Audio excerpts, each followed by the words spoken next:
ക്രിസ്തുയേശുവിൻ്റെ നിസ്തുല നാമത്തിൽ എല്ലാവർക്കും സ്നേഹവന്ദനം.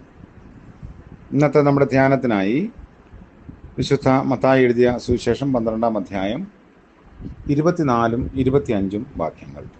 മത്തായി 12-ന്റെ 24-25 വാക്യങ്ങൾ.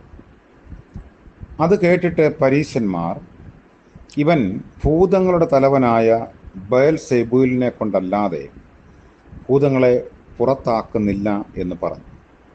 അവൻ അവരുടെ നിരൂപണം അറിഞ്ഞ് അവരോട് പറഞ്ഞത്, ഒരു രാജ്യം തന്നിൽ തന്നെ ഛിദ്രിച്ചു എങ്കിൽ ശൂന്യമാകും. കർത്താവിൻ്റെ പരിശുദ്ധ നാമം വാഴ്ത്തപ്പെടട്ടെ. വിശുദ്ധ വാരത്തിലേക്ക് നമ്മൾ പ്രവേശിച്ചു കഴിഞ്ഞിരിക്കുന്നു. കർത്താവിൻ്റെ ക്രൂസിലേക്കുള്ള യാത്രയുടെ യെരുശലേം പ്രവേശനത്തിൻ്റെ ഓർമ്മയായ ഹോസന്ന ഞായർ ഇന്നലെ നമ്മൾ കൊണ്ടാടി. വിശുദ്ധ വാരത്തിലൂടെയുള്ള യാത്രയിലാണ് ഇപ്പോൾ. കർത്താവിൻ്റെ പരസ്യ ശുശ്രൂഷയിൽ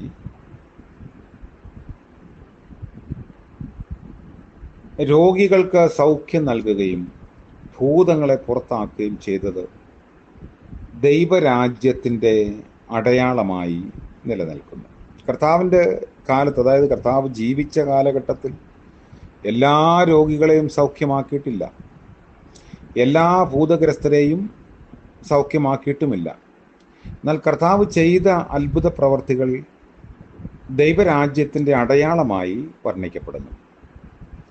പരീശന്മാരെ കൂടുതലും അവരുടെ അറിവിൽ അല്ലെങ്കിൽ ആത്മീയ അറിവുകളിൽ കുരുടന്മാരായിരുന്നു എന്നത് യേശുക്രിസ്തു അവർക്ക് നേരെ പറയുന്ന വിമർശനങ്ങളിലും വ്യക്തമാണ്.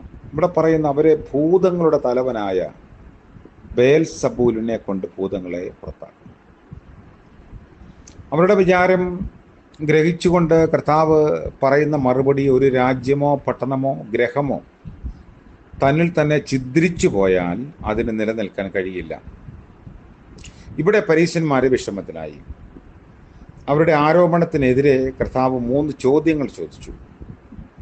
അതിൻ്റെ ഉത്തരവൊന്നും അവർക്ക് പറയാനും കഴിഞ്ഞില്ല. ഒന്ന്, യേശു ഭൂതങ്ങളുടെ തലവനെ കൊണ്ടാണ് ഭൂതങ്ങളെ പുറത്താക്കുന്നതെങ്കിൽ അവിടെ അവരിൽ ഭിന്നത വന്നു എന്ന് വ്യക്തമാണ്. ഭൂതങ്ങളുടെ തലവൻ തൻ്റെ സാമ്രാജ്യ തകർച്ചയ്ക്ക് തൻ്റെ ശക്തി കൊടുക്കുന്ന പക്ഷം അതിൻ്റെ അർത്ഥം ദുഷ്ടലോകത്തിൽ ആഭ്യന്തര യുദ്ധം ആരംഭിച്ചു എന്നാണ്.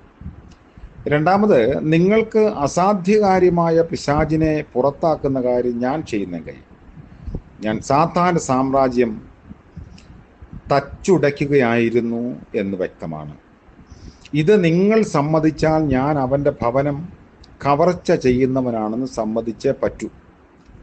ബലവാനെ പിടിച്ചു കെട്ടിയിട്ടല്ലാതെ ബലവാന്റെ വീട്ടിൽ കടന്ന് അവൻ്റെ സാധനങ്ങൾ കവർന്ന് കളയാൻ ആർക്കും കഴിയില്ല.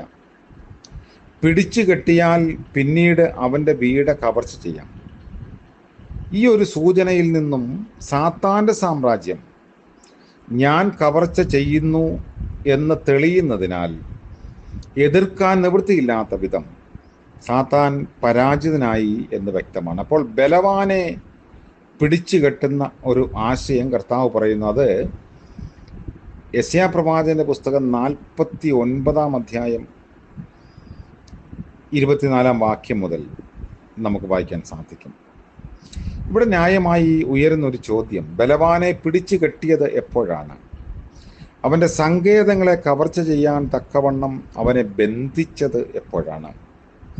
ക്രൂശിൽ വെച്ച് അവനെ സർവായുധവർഗം വയ്പ്പിച്ച് കീഴടക്കി എന്നുള്ളത് ശരിയാണെങ്കിലും ഇവിടെ കൂടുതൽ പ്രസക്തി ഉള്ളത് മരുഭൂമിയിലെ പരീക്ഷണ സമയത്ത് അവനെ തികച്ചും പരാജിതനാക്കി എന്നതാണ്. നമ്മൾ നോമ്പിലേക്ക് പ്രവേശിക്കുമ്പോൾ ധ്യാനിക്കുന്ന ഒരു വേദഭാഗമാണ് കർത്താവിൻ്റെ മരുഭൂമിയിലെ ഉപവാസവും പരീക്ഷണവും.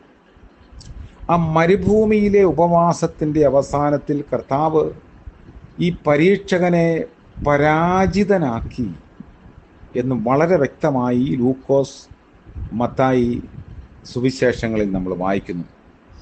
അവൻ്റെ പ്രവർത്തനം പൂർണ്ണമായി നിർത്തിവച്ചിട്ടില്ല എങ്കിലും അവൻ്റെ യുദ്ധത്തിൻ്റെ കഴിവ് പൂർവ്വ നിലയിൽ പിന്നീട് പുരോഗമിച്ചില്ല.